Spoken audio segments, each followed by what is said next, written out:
Friends, آج آپ کو میں کہانی کی پارٹ 3 سنانے جا رہی ہوں رشتوں کے سفر میں۔ دیکھیے آج کیا ہوتا ہے۔ اور جب یہی باتیں جمال نے شیخ صاحب اور بیگم سے کہیں تو وہ سن سے رہ گئے۔ انہیں جمال سے ایسی امید نہیں تھی۔ کیا تم بھی جمال یہی چاہتے ہو؟ شیخ صاحب کو تو یقین ہی نہیں آیا۔ یا ساری طویلیں اور دلیلیں جمال دے رہا ہے جو کمال سے صرف اس لیے خفا تھے کہ وہ ماں باپ کو چھوڑ کر باہر چلا گیا۔ اب خود وہ بھی ہمیں چھوڑنا چاہتا ہے۔ جمال تم جا سکتے ہو، بیگم شیخ نے آرام سے کہا۔ بیگم آپ کیا کہہ رہی ہیں؟ شیخ صاحب تڑپ گئے۔ چڑیا کے بچے بھی دنیا میں آنے کے بعد، اڑنے کی طاقت آنے کے بعد گھونسلے میں نہیں رہتے۔ وہ تو کھلے آسمان میں آزادی سے اڑنا چاہتے ہیں۔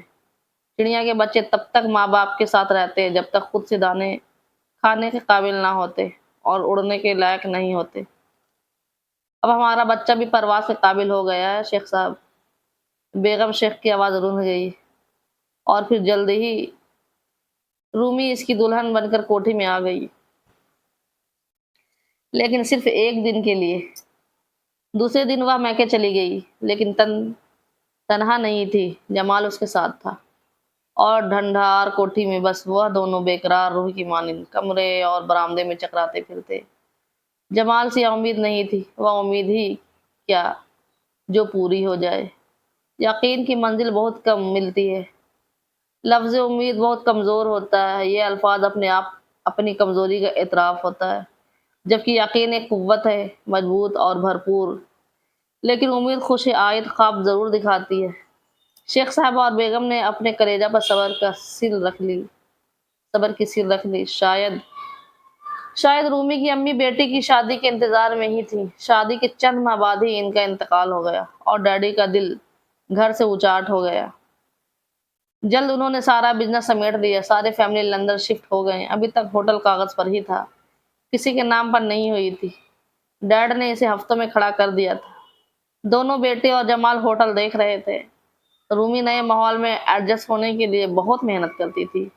بیوٹی پارلر، مساج پارلر، نہ جانے کون کون سے پارلر جاتی۔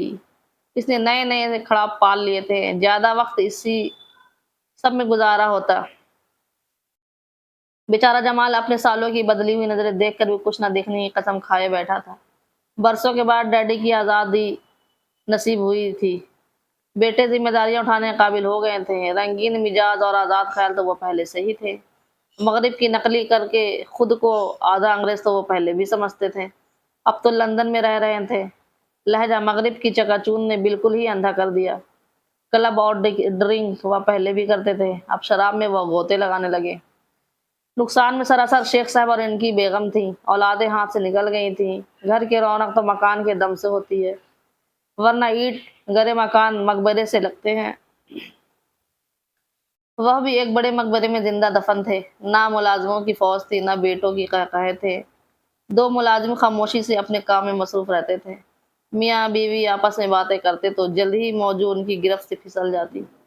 اس عمر میں تو ایک ہی موضوع دلچسپ اور کشش رکھتا ہے، بچوں کی باتیں۔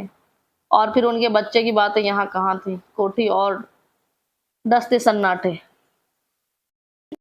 شیخ صاحب بیٹھک میں اپنی مخصوص آرام کرسی پر دراز اخبار پڑھتے رہتے اور بیگم اندر خدا جانے کیا شٹر پٹر کرتی رہتی۔ ان کے آنگن کے پھول تو دور کہیں پردیس میں مہک رہے تھے، جہاں کسی کو ان کی ضرورت نہیں تھی۔ حسب معمول شیخ صاحب اخبار بینی میں مصروف تھے۔ اس کا ایک ایک لفظ چاڑ چکے تھے، حتیٰ کہ ہر خبر اپنی تمام ریاضیات کے ساتھ انہیں یاد ہو گئی تھی۔ ایسے میں بیگ صاحب کا آمد کسی انعام سے کم نہیں تھا۔ بیگ صاحب نے سلام علیکم گرجدار نعرہ مارا اور ان کے سامنے بیٹھ گئے۔ وہ کئی دنوں کے بعد آئے تھے، اس لیے زیادہ خوش تھے۔ وعلیکم السلام، خیریت بیگ صاحب؟ شیخ صاحب نے اخبار الگ رکھ دیا تھا، چشمہ اتار کر کیس میں بند کیا۔ اللہ کا شکر ہے حضرت، آپ بتائیے کیا حال ہے؟ کوئی نئی خبر؟ بیگ صاحب نے اخبار کی طرف اشارہ کی۔ ساری خبریں پرانی ہو چکی ہیں، وہی لوٹ مار، ڈاکہ زنی اور دہشت گردی۔ ہر معاملہ میں، ہر حادثے میں بیرونی ملک کا ہاتھ ہونے کا دعویٰ اور دہائی۔ بس ہمارے لیڈروں کے بیانات روز بدلتے رہتے ہیں، صبح کچھ بیان دیتے ہیں، شام کو کچھ اور کہتے ہیں۔ بات تو ٹھیک ہے، ہم ہی بیوقوف ہیں جو ہر روز یہی خبریں شوق سے پڑھتے ہیں اور صبح اخبار